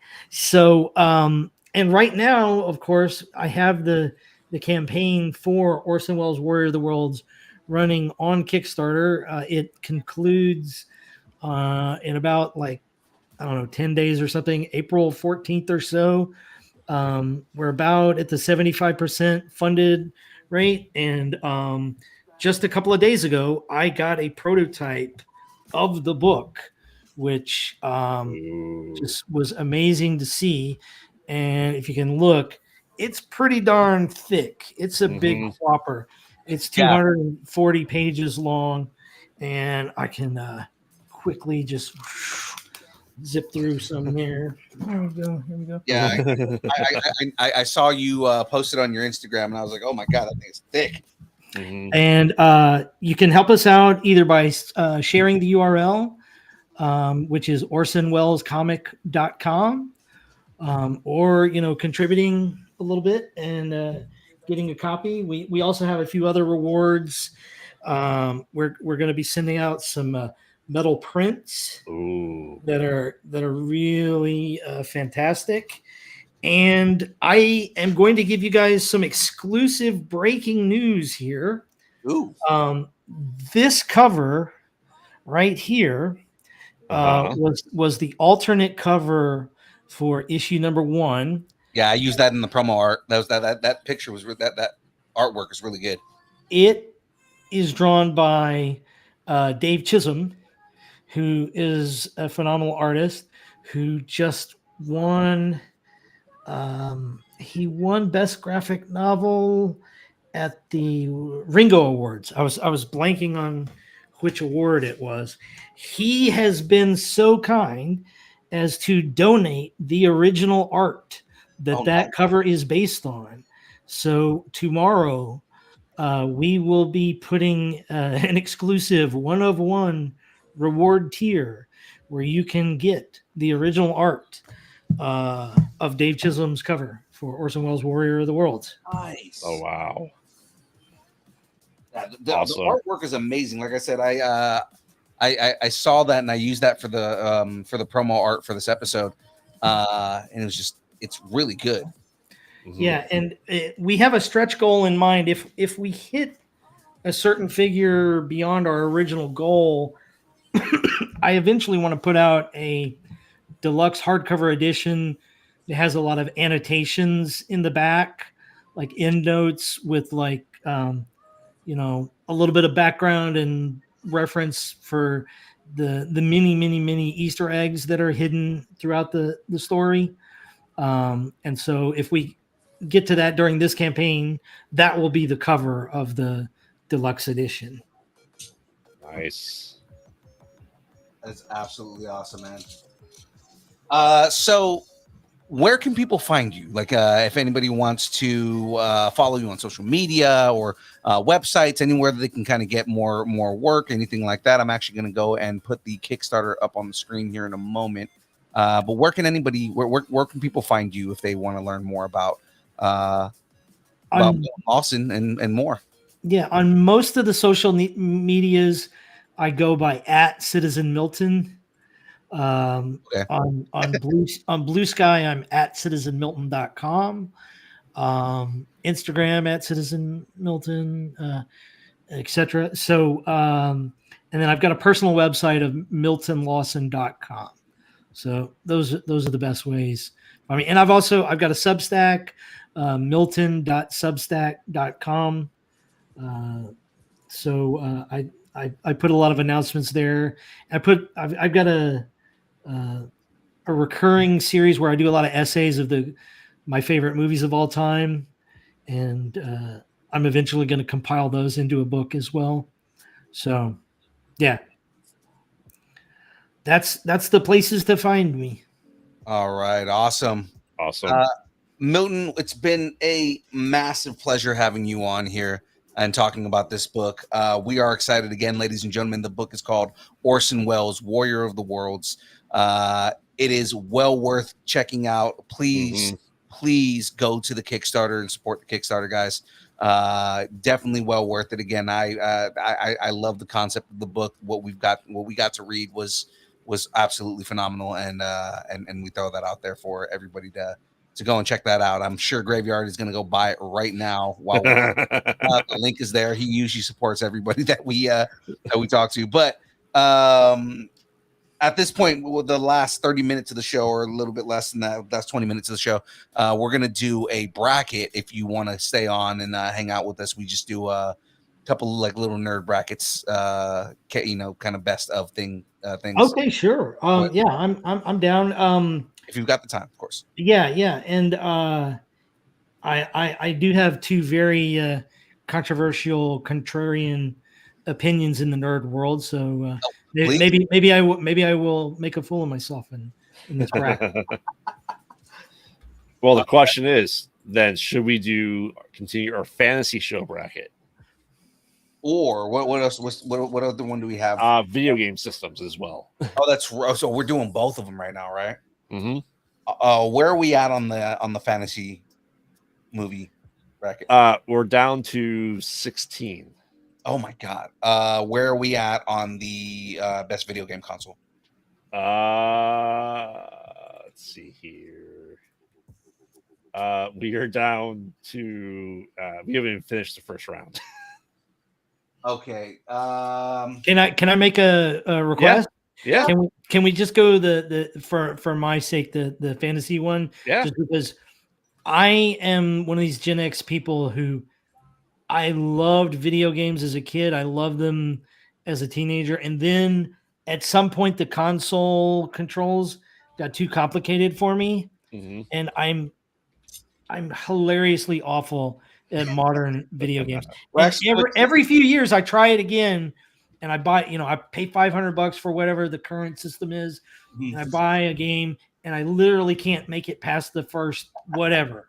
The majority can't of even consoles on this are all classic consoles. Oh, okay. I can't even make it like to like the thing before even like the real challenge. Like I literally can't walk. I can't get over the hill. I'm like I'm stuck. So yeah, I haven't gotten out of the prologue yet. Why is it so hard? Yeah. I'm terrible. He's playing Dark Souls. That's the problem. All right, so we'll get into the best, in your opinion, fantasy TV shows. So kind of just quick recap. Game of Thrones beat out The Walking Dead. American Gods beat out Vampire Diaries. I know everyone's shocked by that. The Witcher beat out True Blood. Sweet Tooth beat out Lost. Whoa. Yeah. Whoa. Yeah. I don't know how. The Stand That's like beat a out 16 seed beating a 1 seed there. Yeah, it is. Yeah. Mandalorian beat out Percy Jackson. Invincible beat out Lucifer. Castle Rock beat out Rings of Power. Supernatural beat out Penny Dreadful. Castlevania beat out What We Do in the Shadows.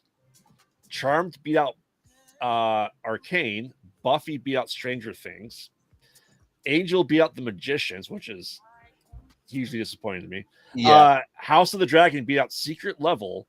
Sandman beat out Grimm. And Ash versus Evil Dead beat out Wheel of Time.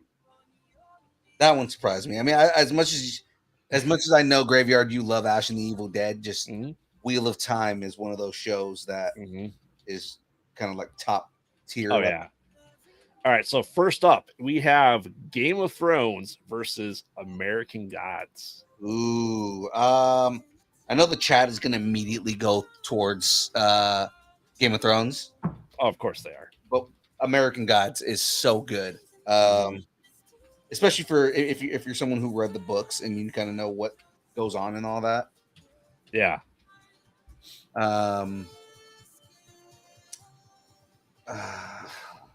My mind is saying go Game of Thrones, but like my heart is saying to go. It's saying to go American Gods. Yeah, I mean, in my opinion, the last season and a half of Game of Thrones just destroyed the show. It kind of did. It kind of did. Like, it was so good up until, like, you get a bunch of dudes who actually don't know how to write Game of Thrones. Let them write Game of Thrones. So, Milton, what do you think? Well, remember when I told you that I have one or two very contrarian views? I'm the guy that defends the final season of Game of Thrones. That's my hill. That's my hill to die on. So I will never quibble against someone who did not enjoy it. My only quibble with the internet or the majority of a certain brand of critique is who gets the blame. For those people who are dissatisfied, let me lead you just a little bit. Who would you personally blame, or do you just want to leave it at? I just didn't enjoy it, so that's all there is to it. You blame D&B.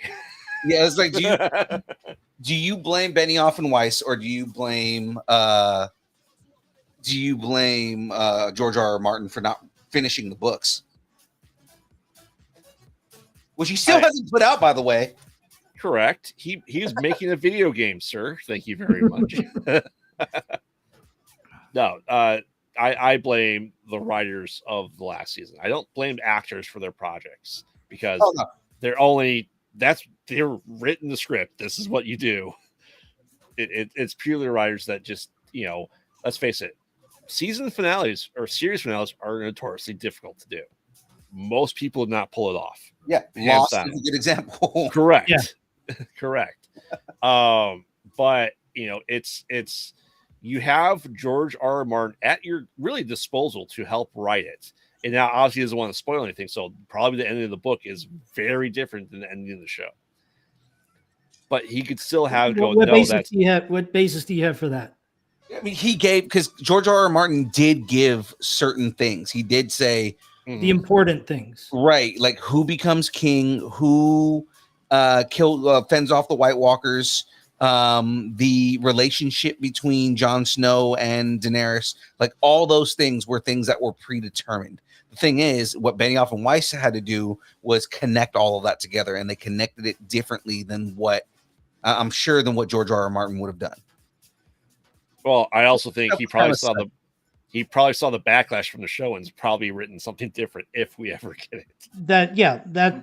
That being said, but I feel like if people are dissatisfied, I think their dissatisfaction should vastly be focused on George R. R. Martin, because either they don't like the broad creative choices, or they didn't like the execution of the adaptation, and you can't adapt something that doesn't exist. Right.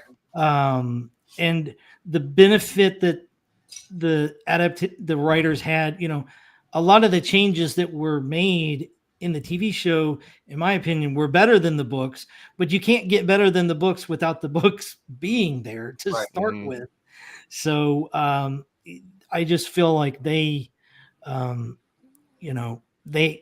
entirely different framework of working that last couple of years. Like you heard me mention it. It's like, do you blame Benioff and Weiss, or do you blame George R. R. Martin? Because had he written the story, everything would have been different. I don't. Do you blame the MCU writers for making a bad Ant-Man movie because they didn't follow the source material? They had source material, they didn't go with it. I can, to an extent, because that is something where I've always had that opinion, where it's like you don't have to go exactly with the source material, but if you don't respect the source material, you're not going to get a good adaptation. I don't want to presume anyone's opinion here. I do think that a number of folks that don't like the final season, I think their objection is actually at a very fundamental level with the entire intellectual property, which is I feel like a lot of people never quite took the mental steps forward to realize that they were rooting for a lot of characters and connecting with a lot of characters that ultimately were going to be in conflict with each other, and someone you really loved is going to lose this Game of Thrones, and you're ultimately going to be dissatisfied because the people that were empowered by Daenerys and loved Daenerys as a sort of aspirational figure.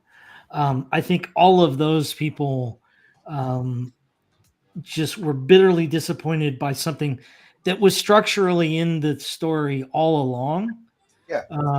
And I think if you didn't like that, you should blame it on George.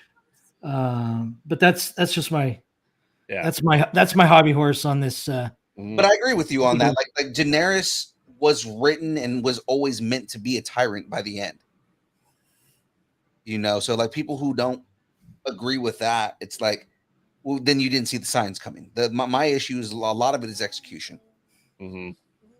Some of that stuff was just really rushed in the end, and some of the stuff didn't feel like it was kind of explained enough or earned. Yeah. Like certain things just felt kind of sudden. Where like, there were like, Cersei's death, for example. Like I felt like it was just kind of there and it didn't really pay off for the story. Yeah. Like I kind of almost, instead of her brother, like, embracing her and be like, everything's going to be okay, I kind of wanted him to kill her. Yes. Instead of crushed by rocks. Yes. Yeah. Making the sacrifice. Let me appeal to you this way. Even if you hate the ending, I feel like just the show operated at such a high level that even if you knock it for the ending, I feel like it should still be like a Final Four bracket kind of contender. Yeah. Just based on just the level that it achieved for the majority of its run. Yeah, I mean, it's the new essentially Citizen Kane in this aspect of now everybody compares every show to Game of Thrones. It is, oh, well, this could be Disney's Game of Thrones. This could be HBO, or HBO already has Game of Thrones, but like this could be Showtime's Game of Thrones. Like they always compare every show to Game of Thrones at this point, regardless of how you feel about the last 2 seasons of the show. Well, they compared the last 2 seasons of the show to Lost. So, Yeah. Phil, and I'm a total hypocrite on this point because the ending for Lost ruined the entire show for me. Mm-hmm. Kind of did. Yeah, I don't. I mean, that was kind of the reason why it lost the round that it was in, was because you had such good execution of a show, and the ending ruined everything. but yeah, Damon Lindelof redeemed the heck out of himself, though. I don't know if you saw his next show, The Leftovers. Mm-hmm. Yeah, but Leftovers was another one that pissed people off with the ending, though. I gotta disagree. I thought the ending of it was pretty awesome. Of Leftovers, but well, I'm getting you guys way off a tangent. What is your favorite finale of a TV show? Well, between these two, so again, the two that we were arguing over, Game of Thrones versus American Gods. Mm-hmm. Right, which American Gods is another amazing show that kind of like went off on a tangent by the 3rd season. Game of Thrones, I honestly, between the two, as much as I love American Gods, I think Game of Thrones wins this just because it is still, even with the last 2 seasons, considered one of the best TV shows to ever be on TV. So. Mm-hmm. Yeah, I'm with American Gods because yes, they only had 1 book, but they show what happens if you don't have source material and you're able to create something. Like I said, I don't blame Stephen King for all the shitty Stephen King adaptations that exist out there. I blame the creators of that adaptation. I blame people that have a short story called Children of the Corn. And there's 12 Children of the Corns, Oh yeah, American Gods, again, amazing book. I have the book. That's so good. So, we have to chat. We need you because right now it's a tie between American Gods and Game of Thrones. Really? Yeah. So Eric, I don't think you voted. James just says other random things without voting. And to answer your question, Eric, yes, I did watch the Naked Gun trailer, and no, I'm not going to see it as much as I love Naked Gun.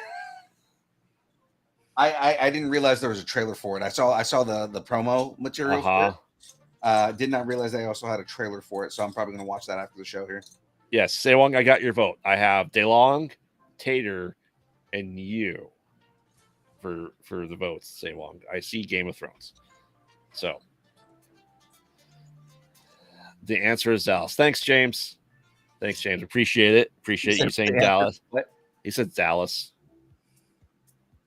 Dallas is the greatest fantasy show. I mean, technically, it is a fantasy show based off its ending. Yeah, that it was that it was a dream. Him dying was a dream. Like, oh god, what a fucking cop out. Yep. Oh, Game of Thrones, says James. All right. Well, thank you, James. That means Game of Thrones is killing the leprechaun. That is American Gods. That is twice that man has been killed off a show. Yeah. All right. So, will we have time for this last one? Let's go with The Witcher versus Witcher. Sweet Tooth. Okay, so I liked Sweet Tooth again. Both. Well, one's a book adaptation, the other one's a comic adaptation. Sweet Tooth was a really good Vertigo imprint. I think just I'm more compelled to The Witcher, so I think I go Witcher on this. I agree. The Witcher. What about you, Milton? I have not seen The Witcher, but I feel like if I did, I would probably enjoy it more than Sweet Tooth. And I enjoyed Sweet Tooth, but it was so tonally different than the comics. Yeah. It was jarring. So it, I tried to judge it for what it is, and it is an enjoyable thing, but it's hard to wrap my mind around those two things existing in this under the same title. So I think I have to abstain since I haven't seen Witcher. Oh, that's all right. We most of our chat doesn't see a lot of stuff we're talking about, and they still vote. They go, The Rock. Therefore, that movie. I'm gonna vote for The Witcher because it sounds like something I would prefer. Something that our chat would do. Yeah. Oh yeah. I actually don't know many people that have watched Sweet Tooth.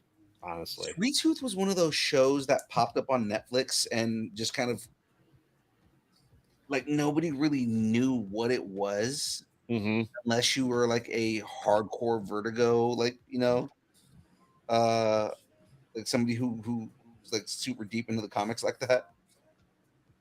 And this was kind of in Vertigo's decline. It was a great book, but Vertigo itself was kind of on its last legs at that point. Yeah. Yeah, Sewong says Sweet Tooth because season 3 of The Witcher was not good. So that's why he's going with Sweet Tooth.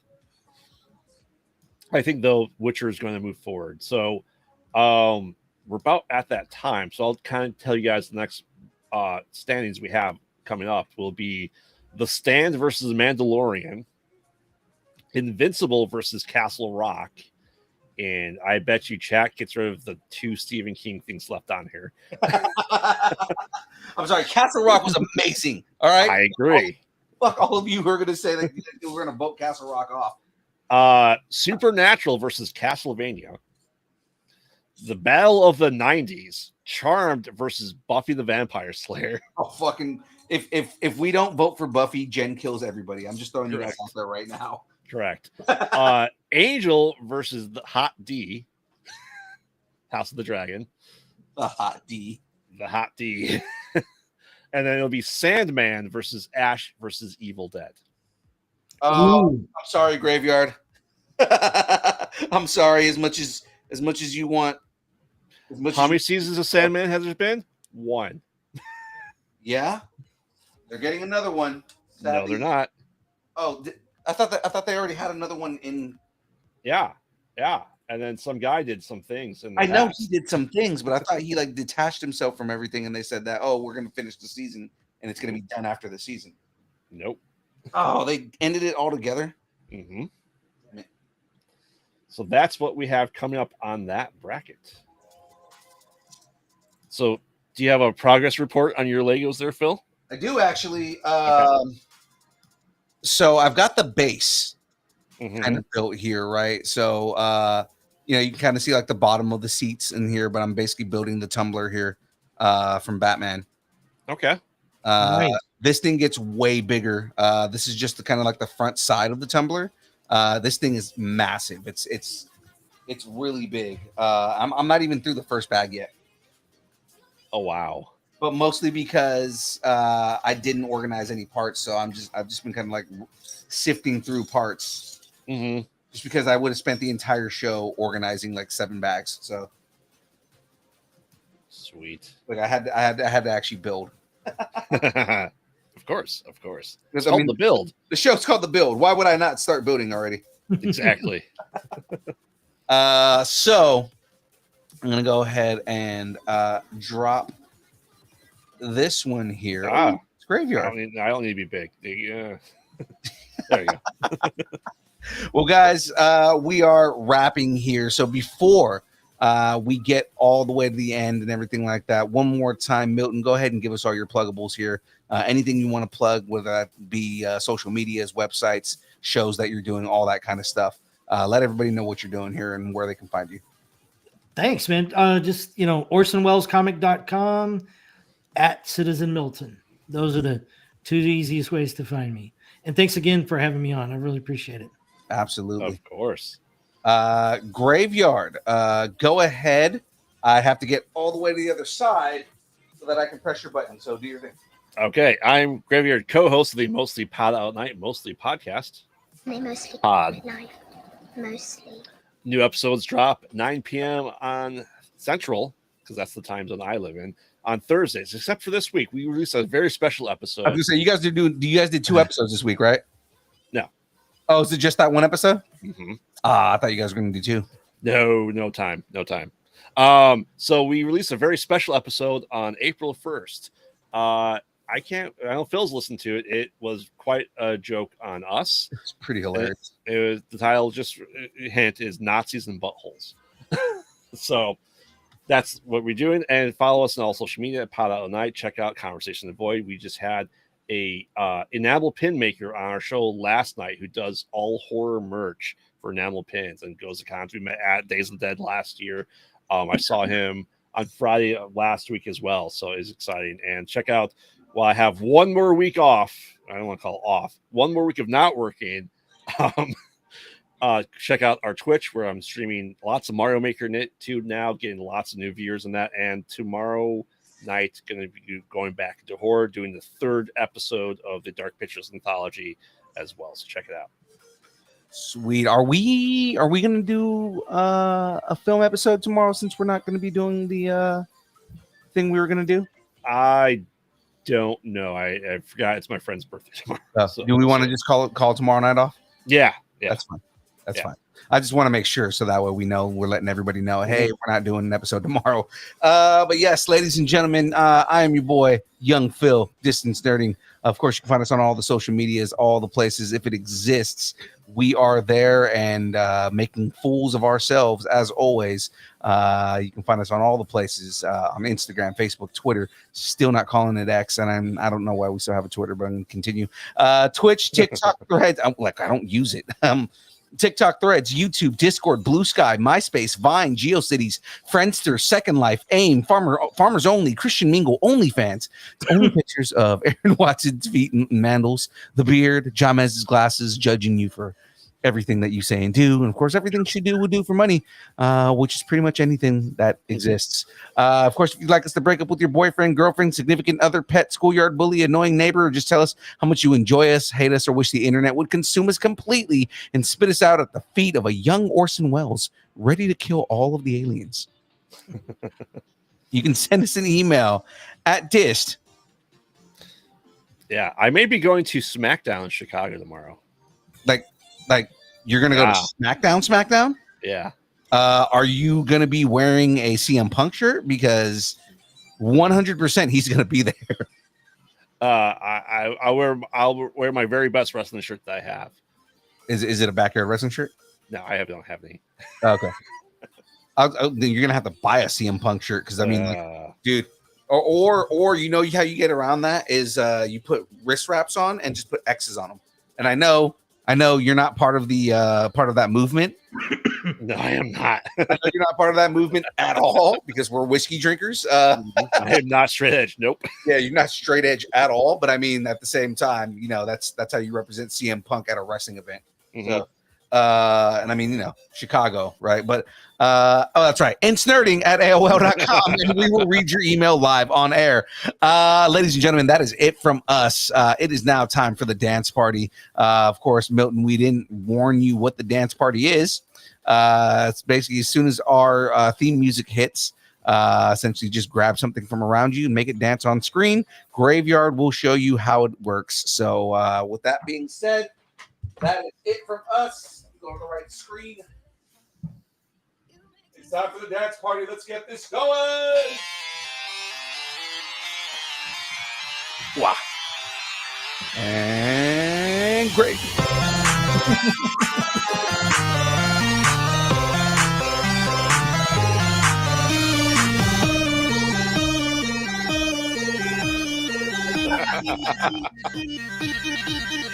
Oh man, he's gonna give someone the clamps. You're gonna get the clamps. I turn myself into a pickle. Is that the only pickle you accept? That is the only pickle I will ever accept. That's Minko Deadpool hanging out here. Oh. Oh, I dropped the pickle. Uh-oh. And of course, right there.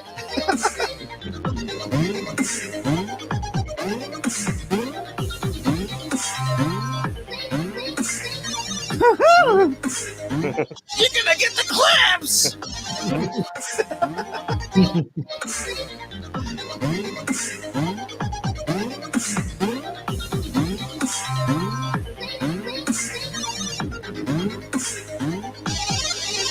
Does Picklework have anything to say to Bruce before we go? That's right. We should say it here at the end here. Bruce, it's time to go to bed. Go to bed, Bruce. Go to bed, Batman. Yes. We'll see everybody next week.